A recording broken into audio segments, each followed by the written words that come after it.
Comedy king Umar शरीफ अलील हैं। आगा खान अस्पताल में उनको रखा गया है और वहाँ पर वो ज़ेरे इलाज हैं। अहल खाना के मुताबिक उमर शरीफ की तबीयत में बेहतरी आने लगी है। पाकिस्तान के साथ साथ भारत से भी फ़नकारों की जानिब से पैगामात का सिलसिला जारी है। दिल के आर्जे में मुब्तला हैं और काफ़ी अलील हैं। और आपको बता दें कि आगा खान अस्पताल में अभी ये ज़ेरे इलाज हैं। वफाकी वज़ीर फवाद चौधरी का कहना है कि इनका इलाज हुकूमती सतह पर करवाया जाएगा।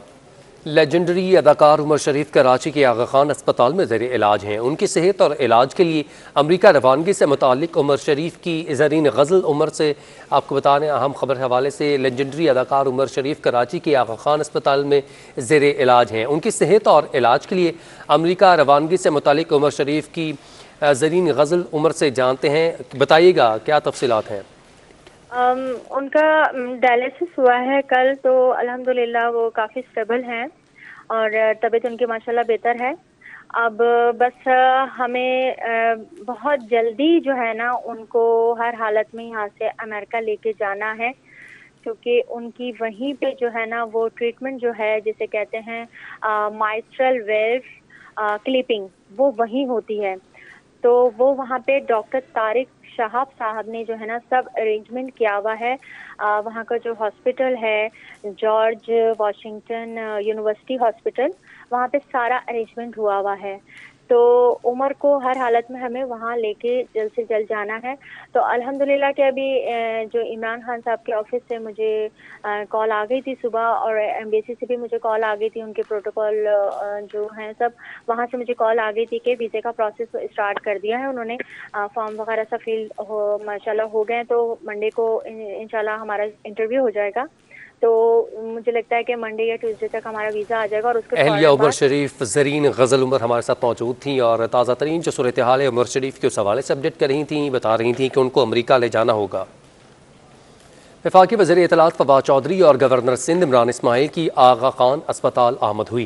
ज़ेर इलाज मारूफ कॉमेडियन उमर शरीफ की आयादत की। कहा, उमर शरीफ हमारा असासा हैं। गवर्नर सिंध ने कहा कि इमरान खान ने डॉक्टर फैसल सुल्तान को हिदायत जारी कर दी है कि आगा खान अस्पताल का मेडिकल बोर्ड डॉक्टर फैसल की हिदायत पर हर काम करेगा। मेडिकल बोर्ड फैसला करेगा, इसे आगे लेकर चलेंगे। स्टार उमर शरीफ आज ज़िंदगी और मौत की जंग लड़ रहे हैं। पूरी कौम की दुआएं उनके साथ तो हैं। वज़ीर आज़म इमरान खान ने, जो हमारे हेल्थ मिनिस्टर हैं डॉक्टर फैसल सुल्तान, उनको हिदायत की है कि वो पूरे इनके केस की जांच पड़ताल करें और देखें कि किस तरह इनकी मदद की जा सकती है। गवर्नर साहब ने भी यहाँ पे डॉक्टर साहबान से मुलाकात की है, तो अब डॉक्टर फैसल, हमारी जो फेडरल हेल्थ मिनिस्ट्री है वो और ये डॉक्टर साहबान आपस में एक बातचीत करके तो जो भी लाएअमल बनाएंगे हुकूमत उसको पूरा जो है वो सपोर्ट जो है वो देगी। और इंशाअल्लाह ताला हम बिल्कुल जो सेटिस्फैक्ट्री इलाज है वो उसकी तरफ हम लेके जाएंगे। आगा खान हॉस्पिटल में भी ज़ाहिर है इलाज जो है वो तो हो रहा है, बाकी ज़िंदगी मौत तो अल्लाह की तरफ से होती है, लेकिन ये है कि हुकूमत पूरी कोशिश होगी कि जो भी सहूलत हम मुमकिन बना सकें इंशाअल्लाह वो मुमकिन। एडमिनिस्ट्रेटर कराची मुर्तज़ा वहाब ने भी अस्पताल जाकर अलील अदाकार उमर शरीफ की आयादत की। मुर्तज़ा वहाब का इस मौका पर कहना था कि ये हमारा असासा हैं। उमर शरीफ हमारे मुल्क का कीमती असासा हैं। उनके इलाज मुआलजे में हुकूमत सिंध हर तरह के ताउन करेगी। मुर्तज़ा वहाब का मज़ीद कहना था कि उमर शरीफ ने अपने ड्रामों के ज़रिए इस मुल्क की खिदमत की और पूरी दुनिया में पाकिस्तान का नाम रोशन किया। कराची में कैंटोनमेंट बोर्ड्स के इंतखाबात पर सिक्योरिटी के भी सख्त इंतजाम किए गए हैं। साउथ जोन पुलिस ने सिक्योरिटी प्लान को हतमी शक्ल दे दी है। पोलिंग स्टेशन पर पुलिस के हमरा रेंजर्स भी फराइज अंजाम देगी। फैसल शकील की रिपोर्ट देखिए। कराची पुलिस ने 12 सितंबर को होने वाले कंटोनमेंट बोर्ड के इलेक्शन के सिक्योरिटी के इंतजामात मुकम्मल कर लिए। साउथ जोन्स के 3 डिस्ट्रिक्ट में 3000 से जायद पुलिस एहलकार फराइज सर अंजाम देंगे। जिला जनूबी सिटी और केमाड़ी में 73 इमारतों में 157 पोलिंग स्टेशन बनाए गए हैं, जिनमें से 41 इंतहाई हसास और 116 को हसास करार दिया गया है। हसास पोलिंग स्टेशन पर अफसरान समेत 20 से जायद एहलकार तैनात किए जाएंगे। इस तरह डिस्ट्रिक्ट जनूबी में 68 इमारतों में 24 को इंतहाई हसास और 44 को हसास करार दिया गया है, जबकि डिस्ट्रिक्ट सिटी में 3 पोलिंग स्टेशन को हसास करार दिया गया है। डिस्ट्रिक्ट केमाड़ी में 2 पोलिंग स्टेशन को इंतहाई हसास करार दिया गया। कंटोनमेंट बोर्ड इलेक्शन के दौरान पुलिस के अलावा रेंजर्स भी सिक्योरिटी पर मामूर होगी। फैसल शकील, सिटी 21। इंतखाबी दंगल कल सजेगा। 42 वार्ड्स में कल 8 बजे से शाम 5 बजे तक बिला तातुल पोलिंग का अमल जारी रहेगा। रिपोर्ट कर रहे हैं मोहम्मद कामरान। शहर कायद के 6 कंटोनमेंट बोर्ड में कुल 42 वार्ड हैं, जिनमें मनोरा कंटोनमेंट बोर्ड के 2 वार्ड्स, कोरंगी करी के 5 वार्ड्स, कराची कंटोनमेंट के 5 वार्ड्स, मलीर, क्लिफ्टन और फैसल कंटोनमेंट बोर्ड के 10-10 वार्ड शामिल हैं। जमाती बुनियादों पर होने वाले इंतखाबात में कुल 9 खवातीन समेत 343 उम्मीदवार मद्दे मुकाबिल हैं, जिनमें 105 उम्मीदवार आज़ाद हैसियत में हिस्सा ले रहे हैं। वोटिंग के अमल के लिए 287 पोलिंग स्टेशन कायम किए गए हैं, जिनमें से 84 पोलिंग स्टेशन को इंतहाई हसास करार दिया गया है। 6 कंटोनमेंट बोर्ड में कुल 4,66,695 वोटर रजिस्टर्ड हैं, जिनमें 2,44,317 मर्द और 2,22,198 खवातीन वोटर शामिल हैं। ये वोटर्स हर वार्ड में एक कौंसलर को मुंतखब करेंगे। पीटीआई ने खातून कराची के कंटोनमेंट बोर्ड का इंतखाबी मार्का सामान की तरसील का अमल मुकम्मल कर चुका है। पोलिंग कल होगी। अपडेट करें आपको अहम खबर के हवाले से। कराची के कंटोनमेंट बोर्ड का इंतखाबी मार्का कल होगा। सामान की तरसील का अमल जारी है। पोलिंग कल होगी। मजीद तफसील जानते हैं दानियाल सद्दीकी से। दानियाल सद्दीकी हमारे साथ मौजूद हैं। बताइएगा दानियाल, क्या अपडेट्स हैं? जो सामान है वो पहुँचाया जा रहा है? जी हाँ, बिल्कुल। कराची में कंटोनमेंट बोर्ड इलेक्शंस के हवाले से सामान की तरसील का अमल मुकम्मल कर लिया गया है। सख्त सिक्योरिटी के इंतजाम इस दौरान में देखने में आए हैं। मुकम्मल तौर पर पोलिंग स्टेशन के अंदर सामान की सील का अमल इलेक्शन कमीशन की जानिब से मुकम्मल कर लिया गया है। पोलिंग स्टेशन में अगर बात कर रहे हैं तो वहाँ पर अमला भी इस वक्त मौजूद है। मजमूई तौर पर कराची में 287 इलेक्शन पोलिंग स्टेशन जो है वो कायम किए गए हैं, जिसमें 84 स्टेशन को जो है वो इंतहाई हसास करार दिया गया है। अगर हम बात करें कराची कंटोनमेंट बोर्ड इलेक्शंस की, तो मजमूई तौर पर कराची में 6 कंटोनमेंट बोर्ड एरियाज़ हैं, जिनमें Keamari cantonment, Korangi cantonment, Karachi cantonment, Malir cantt, Shah Faisal cantonment board के इलाके जो हैं वो शामिल हैं। मजमूई तौर पर इस कंटोनमेंट बोर्ड इलेक्शन के अंदर 343 उम्मीदवारान जो है वो हिस्सा ले रहे हैं, जिसमें 9 खवातीन उम्मीदवारान भी शामिल हैं। मजमूई तौर पर सामान की तरसील का हमारा इलेक्शन कमीशन की जानिब से मुकम्मल कर लिया गया है। एक भरपूर कैंपेन जो है वो 40 रोज़ से इंतखाबी इलेक्शन कैंपेन जो है हमने शहर के अंदर देखी।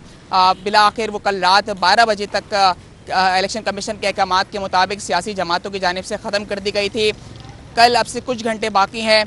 कल सुबह 8 बजे से पोलिंग का अमल शाम 5 बजे तक शहर के अंदर जारी रहेगा। जी, 40 दिन से ये जो है मुहिम जारी थी। दानियाल से देखिए, आप लम्हा ब लम्हा अपडेट कर रहे थे, आप इस चीज़ को कवर कर रहे थे।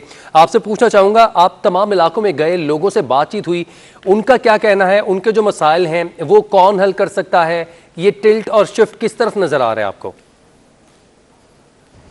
जी हाँ, बिल्कुल। काफ़ी अरसे बाद कराची के अंदर एक भरपूर सेहतमंद सियासी माहौल देखने में आया है। मजमूई तौर पर अगर हम 40 रोज़ा इस इलेक्शन कैंपेन की बात करें तो इस इलेक्शन कमीशन के अंदर सबसे अच्छी जो कैंपेन के अंदर पॉजिटिव जो नोट सामने आया वो ये कि बड़ी तादाद के अंदर नौजवान जो है हमें मुख्तलिफ सियासी जमातों के कैंपेन के अंदर शरीक होते हुए दिखाई दिया। आवाम से हमारा इस दौरान के इंट्रैक्शन हुआ है। आवाम पुरुमीद दिखाई देते हैं। मसाइल से निकलने के हवाले से उम्मीदवारान भी जब आवाम की दहलीज तक गए हैं वोट मांगने के लिए, वोट के लिए कायल करने के लिए, तो उन्होंने इस बात की यकीन दहानी कराई है कि शहर के अंदर जो बड़ा बुनियादी मसला है, सीवरेज का निज़ाम हो, चाहे वो पानी का मसला हो, उसके हवाले से उन्हें यकीन दहानी कराई है कि वो मुंतखब होकर आवाम को इस मसले से जो है वो निजात दिलाएंगे। आवाम से हमारा इंटरेक्शन हुआ है।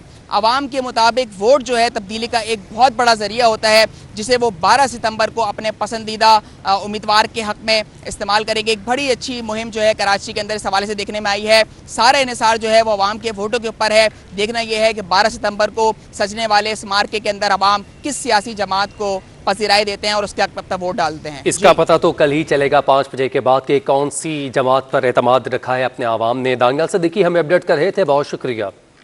आगे बढ़े, आपको बताएं कि गुलिस्तान जौहर ब्लॉक 13 में नाले के इतराफ की दीवार गिर गई है और सड़क भी धंस चुकी है। इलाके से गुजरने वाली गाड़ियों का नाले में गिरकर हादसे का शिकार होना मामूल बन चुका। रिपोर्ट कर रहे हैं नाना मालही। मनाजिर हैं कराची के इलाके गुलिस्तान जौहर ब्लॉक 13 के नाले के। शहर भर के छोटे बड़े नालों की मरम्मत हो रही है, लेकिन गुलिस्तान जौहर ब्लॉक 13 के इलाके में वाक़े नाले पर इंतजामिया की कोई तवज्जो नहीं है। नाले के अतराफ सड़क धंसने से हादसात मामूल बन गए हैं, जबकि नाले के गिर्द दीवार की तामीर का काम भी कई सालों से शुरू न हो सका। इंतजामी नाअहली की वजह से इलाका मकीन रोज हादसात का शिकार हो रहे हैं। इससे पहले जो बारिश हुई थी, ज़्यादा बारिश हुई थी कराची में, तो तब से ये टूटे हुए हैं। आज तक कोई इंतजामिया यहाँ नहीं आई है। कैंटोनमेंट बोर्ड का एरिया है, आप बिलीव करें 2-3 गाड़ियाँ इस नालों में गिर चुके हैं। डूब जाते हैं, गिर जाते हैं, ज़िंदगियाँ ज़ाया हो जाती हैं और अल्टीमेटली फिर उसका रिज़ल्ट ये होता है कि आते हैं लोग अपने तौर पे उसके अंदर बांस वगैरह लगा देते हैं।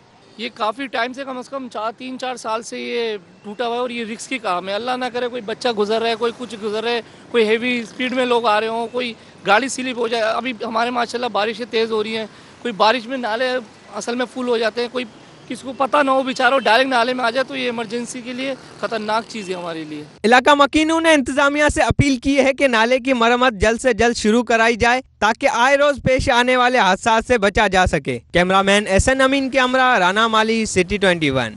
वफाकी हुकूमत ने कराची में नई मरदमशुमारी करवाने का ऐलान कर दिया है। सिंध हुकूमत की के इलेक्ट्रिक बिल्स में KMC टैक्स वसूली की तजवीज़ को मुस्तरद कर दिया। रिपोर्ट देखिए।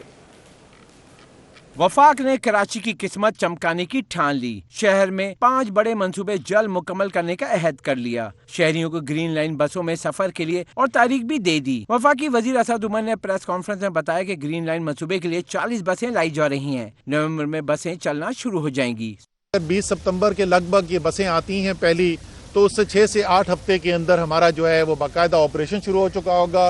वफाकी वजीर ने K4 मंसूबे पर फरवरी 2022 में दोबारा काम के आगाज और 2023 में मंसूबा मुकम्मल होने की नवीद सुना दी। उन्होंने बताया कि कराची सर्कुलर रेलवे का संगे बुनियाद वजीर आजम रखेंगे। अंडरपासेस बनने हैं, कुछ ओवरहेड्स बनने हैं और उसके अलावा पूरा वो सिविल इंफ्रास्ट्रक्चर है जिसके ऊपर ये सारा निज़ाम चलना है। जैसे मैंने कहा 29 किलोमीटर तो एलिवेटेड है। तकरीबन 27 अरब रुपए का तखमीना है। 30 सितंबर से पहले वजीर आजम पाकिस्तान इमरान खान कराची आएंगे और इसका जो इंफ्रास्ट्रक्चर वाला जो हिस्सा है इस प्रोजेक्ट का, उसका इफ्तिताह कर देंगे सारे प्रोजेक्ट का। असद उमर का मजीद कहना था कि वफाक कराची में नए और जदीद अंदाज में मरदमशुमारी कराने जा रहा है। इसके बाद नई हल्का बंदियाँ की जाएंगी। एक सवाल पर उनका कहना था कि इलेक्ट्रिक किसी सूरत KMC टैक्स वसूल नहीं करेगी। कल मेरी हमाद अदर से बात हो गई है और बिल्कुल भी हम ये नहीं करने के लिए जा रहे, अपना काम खुद करें। वफाकी वजीर असद उमर ने शहर कायद में 55 किलोमीटर सड़कें बनाने का भी ऐलान किया। प्रेस कॉन्फ्रेंस में वफाकी वजीर अली जैदी ने एडमिनिस्ट्रेटर मुर्तजा वहाब को कराची का बेताज बादशाह करार दे दिया। रहनुमा पीपल्स पार्टी अवैस कादिर शाह ने तहरीक इंसाफ हुकूमत को तनकीद का निशाना बनाया है। असद उमर के बयान पर अपने रद्दअमल में अवैस शाह का कहना था कि कराची के लिए बड़े काम करने के दावे 1.5 साल से मुकम्मल ग्रीन लाइन शुरू नहीं कर पा रहे। ये वही लोग हैं जो जुलाई, अगस्त और सितंबर से ग्रीन लाइन चलाने वाले थे। ग्रीन लाइन प्रोजेक्ट के लिए हुकूमत सिंध ने अपने हिस्से का काम वक्त पर मुकम्मल किया। हुकूमत सिंध की जानिब से ऑरेंज लाइन मंसूबा मुकम्मल और हैंड ओवर कर लिया गया है। वफाक की नाअहली के बायस ऑरेंज लाइन भी ताख़ीर का शिकार है।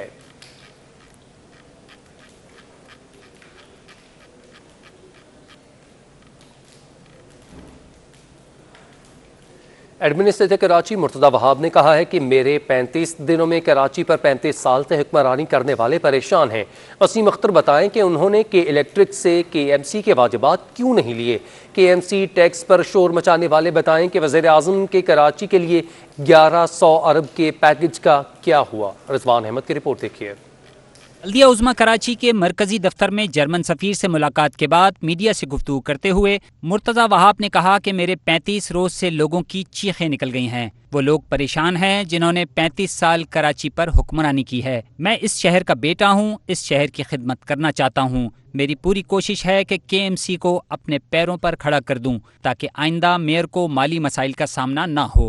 जो लोग माजी में इख्तियारात का रोना रोते थे और वो कहते थे कि KMC के पास तो इख्तियारात ही नहीं है, वो आज 35 फ्लोर्स में इतने परेशान क्यों हो गए? मैं तो अभी तक कुछ नहीं किया, हल्की फुल्की सी चीज़ें की हैं, कुछ पार्क्स को ठीक करना शुरू किया है, एक्टिविटी दिखाई है अपनी, इंफ्रास्ट्रक्चर के हवाले से 2-4 प्रोजेक्ट्स को इनिशिएट करने के लिए टेंडरिंग का प्रोसेस स्टार्ट किया है। शहरी को नजर आ रहा है। एडमिनिस्ट्रेटर कराची बोले कि KMC के टैक्स पर शोर मचाने वाले ये बताएं कि वजीर आजम के 1100 अरब के पैकेज का क्या हुआ। कराची से पैसा कमाएं और इस्लामाबाद पर लगाएं, अब ऐसा नहीं चलेगा। हम किसी से भीख नहीं मांग रहे। वजीर आला सिंध से मुलाकात में वफाकी वजीर खजाना ने KMC टैक्स पर मुस्बत रद्द अमल दिया है। पैसे यहाँ से कमाएंगे, इस्लामाबाद लेके चले जाएंगे, पैसे यहाँ से कमाएंगे, इस्लामाबाद में कोई चीज़ कर देंगे, लेकिन कराची शहर जो कि आपको कमा के देता है उसके लिए कुछ नहीं करेंगे। वजीर आला सिंध इस्लामाबाद गए थे, उनकी खुद वजीर खजाना से बात हुई शौकत तरीन साहब से, और शौकत तरीन साहब ने बड़ा पॉजिटिव रिस्पांस दिया। मुर्तज़ा वहाब ने मजीद कहा कि जो टैक्स जमा होगा वो आवाम के सामने KMC वेबसाइट पर दिखाया जाएगा। कराची वालों का पैसा शहर की तामीर और तरक्की पर खर्च किया जाएगा। कैमरामैन आगा रफीक के साथ रिजवान अहमद, सिटी 21। जमात इस्लामी ने के इलेक्ट्रिक बिल्स में कंजर्वेंसी चार्जेस की वसूली का सिंध हुकूमत का फैसला मुस्तरद कर दिया। जमात इस्लामी कराची के अमीर हाफिज नईमुर रहमान कहते हैं, सिंध हुकूमत ने फैसला वापस ना लिया तो आवाम से बिल अदा ना करने की अपील कर सकते हैं।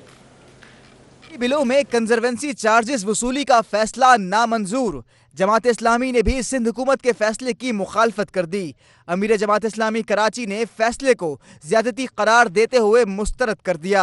हाफिज नईमुर रहमान ने प्रेस कॉन्फ्रेंस करते हुए कहा, सिंध हुकूमत ने फैसला वापस ना लिया तो आवाम से बिल अदा ना करने की अपील कर सकते हैं। इलेक्ट्रिक का मामला ये है कि पहले ही वो गरीब लोगों के ऊपर इतना दबाव डाल रहा है और पूरे पाकिस्तान में और के इलेक्ट्रिक समेत एक बहुत बड़ा फ्रॉड सामने आया, जिसमें वफाकी हुकूमत की जिम्मेदारी बनती है कि 30 दिनों के बजाय 37 दिन की मीटर रीडिंग की गई है, और उसके नतीजे में आप सोच सकते हैं कि स्लैब पे कितना फर्क पड़ गया और पाकिस्तान के लोगों से अरबों खरबों रुपए इन्होंने कमा लिए सिर्फ एक फ्रॉड के नतीजे में, जो गवर्नमेंट की इस लेवल पर यह फ्रॉड हो रहा है। हाफिज नईमुर रहमान ने बल्दियाती इंतखाबात के इनेकाद के लिए भी जद्दोजहद का अज़्म किया। उनका कहना था, सिंध हुकूमत मरदमशुमारी का बहाना बनाकर बल्दियाती इंतखाबात से भाग रही है। फौरन बल्दियाती इंतखाब होना चाहिए, ये नहीं कराना चाहते, और इसमें इन तीनों पार्टियों का इत्तेहाद है, पीपल्स पार्टी, PTI और MQM का। हम अगर ये नहीं करेंगे तो अवामी दबाव के जरिए से भी, और सुप्रीम कोर्ट ऑफ पाकिस्तान में भी जो केस चल रहे हैं उसमें इंटरवीनर बन रहे हैं, और इंशाल्लाह हम जो है वो पहले भी सुप्रीम कोर्ट ने ही करवाया था, ये तो नहीं कराना चाह रहे थे, तो सुप्रीम कोर्ट के जरिए से ये इंतखाबात करवाएंगे। अमीर जमात इस्लामी कराची ने सिंध सरकार के साथ वफाकी हुकूमत पर भी कड़े वार किए और PTI से 3 बरस का हिसाब मांग लिया। हम उनसे उनके 3 साल का हिसाब मांग रहे हैं, हम उनसे उनके 3 साल की के इलेक्ट्रिक का हिसाब मांग रहे हैं, हम उनसे मरदमशुमारी में जो उन्होंने खुद वफाकी काबीना ने फैसला किया है कराची की गिनती आधी करने का, उसका हिसाब मांग रहे हैं, हम उनसे उनके डेवलपमेंट बजट में जो उन्होंने पैसे नहीं रखे उसका हिसाब मांग रहे हैं, हम उनसे K4 मंसूबे के लिए पैसे नहीं रखे उसका हिसाब मांग रहे हैं। हाफिज नईम का कहना था, कराची का अलमिया ये है कि जिसे भी यहाँ से मैंडेट मिला उसने दुरुस्त तर्जुमानी नहीं की। शहर की तबाही में माजी में यहाँ से वोट लेने वाले भी जिम्मेदार हैं।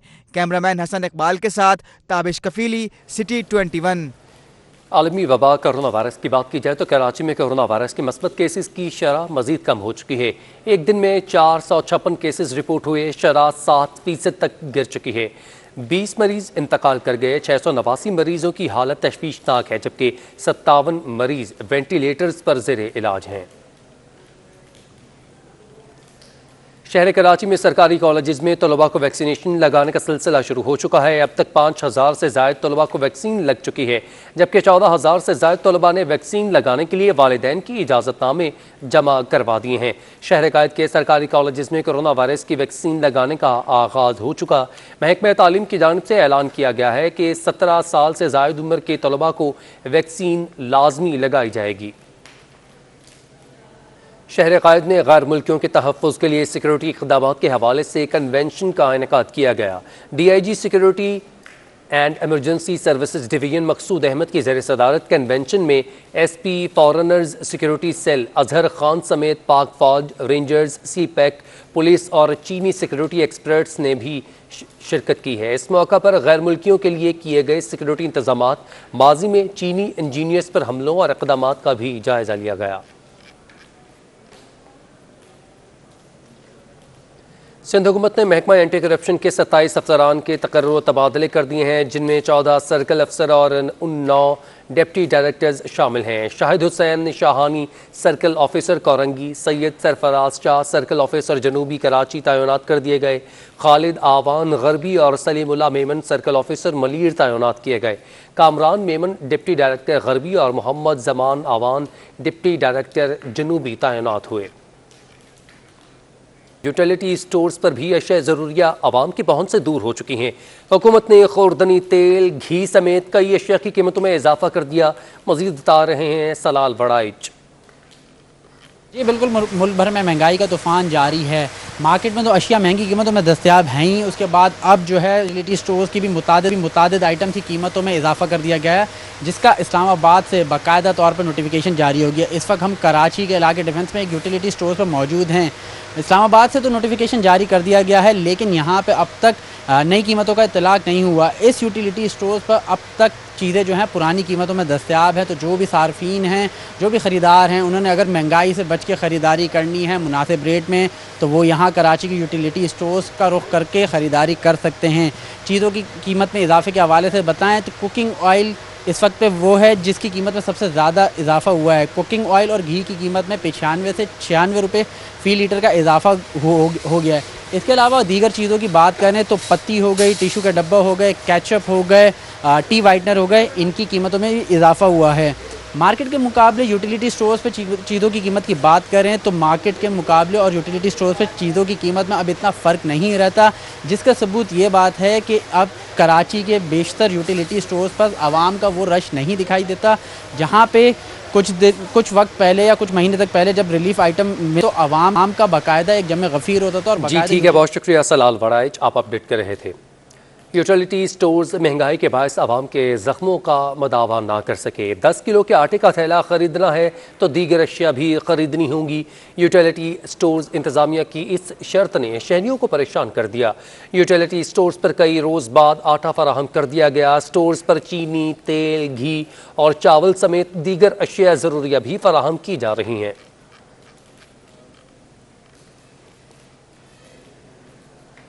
सोने और चांदी की महंगाई पर तो हम आपको आगाह करते ही हैं, लेकिन आज हमारे नुमाइंदे अयाज राना बता रहे हैं कि लोहे की कीमत बढ़ने से क्या कुछ महंगा हो चुका। मज़ीद तफसीलात इस रिपोर्ट में देखिए। बाज़ चीज़ें खरीदते वक्त उनकी कीमत सुनकर चक्कर आने का मुहावरा तो आपने सुना ही होगा। अगर कोई लोहे की कीमत बढ़ जाने की बात करे तो हैरत ज़रूर होगी। सर्दियों से कबल बचत का सोचकर गीज़र खरीदने आई आवाम भी परेशान ही नज़र आई।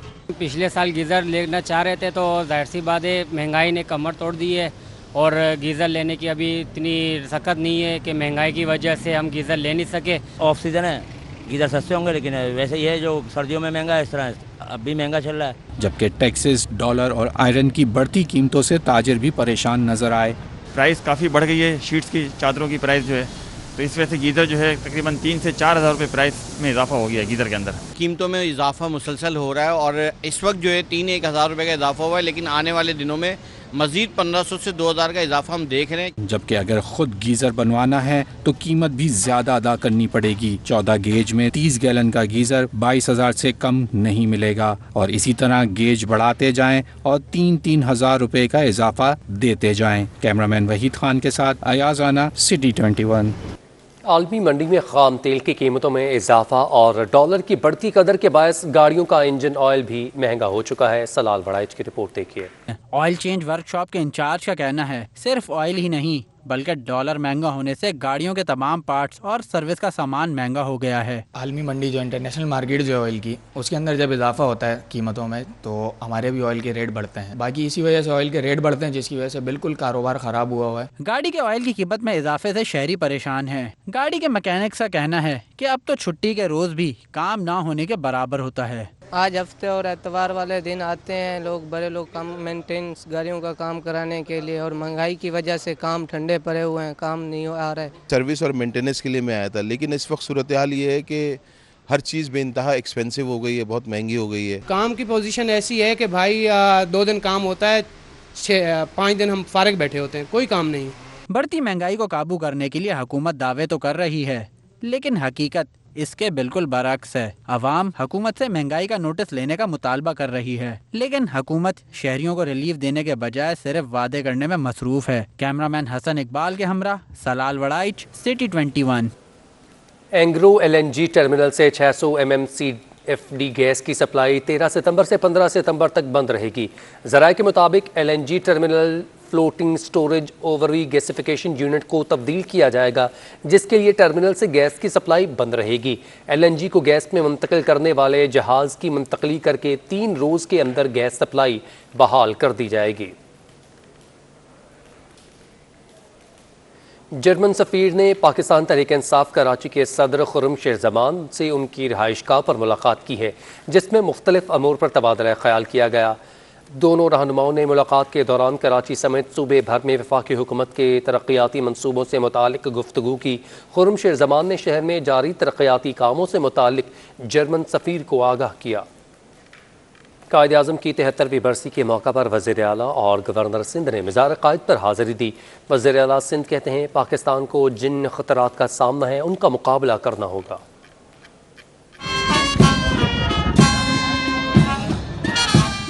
बाबा कौम की 73वीं बरसी के मौके पर मज़ार कायद पर वज़ीर आला सिंध और गवर्नर सिंध ने हाज़िरी दी और फातिहा ख्वानी की। मीडिया से गुफ्तगू में गवर्नर सिंध इमरान इस्माइल का कहना था कि कायद ने ऐसी मुमलिकत की बुनियाद रखी जो आलमी उसूलों की पासदारी करता है। अच्छी बुरी चीजों की जिम्मेदारी हमारे कंधे पर आती है। पाकिस्तान एक इंतहाई मुश्किल वक्त से गुजर रहा है। इस वक्त भी पाकिस्तान एक इंतहाई मुश्किल वक्त से गुजर रहा है। जब ट्रांजिशन अफगानिस्तान में हो रही है, अमेरिका का इनखिला हो रहा है। इमरान इस्माइल ने कहा कि पाकिस्तान हमेशा हमसायों की मदद करना चाहता है, पुरअमन अफगानिस्तान के हामी हैं। PIA की एयरलाइन ही वक्त पर काम आई। हुकूमत पाकिस्तान सिफारत खाने से राब्ते में रही। पाकिस्तान चाहता है सबसे दोस्ती रहे। गवर्नर सिंध ने ग्रीन लाइन मंसूबे की तकमील का भी बताया। हमसायों की मदद करना चाहता है। पाकिस्तान की ख्वाहिश है कि एक पुरअमन अफगानिस्तान पाकिस्तान के बॉर्डर के साथ हो और अपने मुल्क का फैसला वो खुद करें। वज़ीर आला सिंध मुराद अली शाह बोले, कायदे आज़म मोहम्मद अली जिन्ना के उसूलों पर अगर हम कायम हो तो पाकिस्तान तरक्की करेगा। पाकिस्तान को जिन खतरात का सामना है उसका मुकाबला करना है। कश्मीरियों पर हिंदुस्तान मजालिम ढा रहे हैं, हमें मिलकर तहिया करना चाहिए कि हम मुत्तहिद हैं। हिंदुस्तान की मोदी की हुकूमत कश्मीरियों पे कर रही है। आज के दिन हमें चाहिए कि हम सब उसकी शदीद मजम्मत करें। मुराद अली शाह का कहना था कि शहर के बड़े 3 नालों की सफाई वफाकी हुकूमत ने की है। 45 बड़े नाले सिंध हुकूमत ने साफ किए। ऑरेंज लाइन का काम भी मुकम्मल हो चुका है, वो ग्रीन लाइन के साथ चलेगा। जो बड़े 3 नाले थे उनकी सफाई थ्रू FW और NLC फेडरल गवर्नमेंट कर रही थी। उसके अलावा जो 500 से जायद छोटे नाले हैं उनकी सफाई का काम जारी है। वजीर आला और गवर्नर के हमरा सूबाई और कौमी असेंबली मेंबरान ने भी हाजिरी दी। फिल्म स्टार वीना मलिक 7 साल बाद शोबिज़ में वापस आ गई हैं। अदाकार वीना मलिक कॉमेडी शो की मेज़बानी करते नजर आएंगी। मज़ीद तफसीलात जानते हैं नुमाइंदा राहिल बेग से, जो कि वीना मलिक के साथ मौजूद हैं। मौजूद हैं फिल्म स्टार वीना मलिक, जो कि एक बार फिर उर्दू फ्लेक्स के प्लेटफॉर्म से नजर आएंगी हंसते और हंसाते हुए। तो वीना जी से जान लेते हैं कि 7 साल के अरसे में कहाँ गायब थी और क्या मसरूफियात रहीं। अस्सलाम वालेकुम वीना। वालेकुम सलाम। सबसे पहले तो आपको वेलकम बैक। क्या कहेंगी, ये 7 साल का अरसा कैसा गुजरा? बस 7 साल का अरसा मैं आप लोगों के दिलों में थी, आप लोगों के जहनों में थी, क्योंकि अभी भी मुझे जब भी मैं लोगों से मिलती हूँ तो मुझे हमेशा ये पूछते हैं कि आप स्क्रीन पे कब वापस आएंगी, स्क्रीन पे कब वापस आएंगी। And I am back here again. 7 साल का अरसा वैसे तो बहुत मैंने अपने बच्चों के साथ वक्त गुजारा, क्योंकि अभी my son is 7 years old, my daughter is 6 years old, और मैं खुश हूँ अल्हम्दुलिल्लाह कि मैंने उनका बचपन, बल्कि actually I have lived my childhood again one more time, उनके साथ जो मैंने वक्त गुजारा। सो आई एम हैप्पी।